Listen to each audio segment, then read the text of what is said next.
இவர்கள் எல்லாம் என் சொந்தங்கள். இவர்களோட நான் எப்படி போராட முடியும்? கிருஷ்ணா, இந்த போரால் எனக்கு எந்த சந்தோஷமும் இல்லை.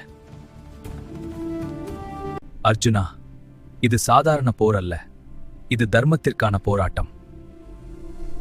கிருஷ்ணா, நீ சொல்வது உண்மை என்றால் உன் தெய்வீக வடிவத்தை எனக்கு காண்பி.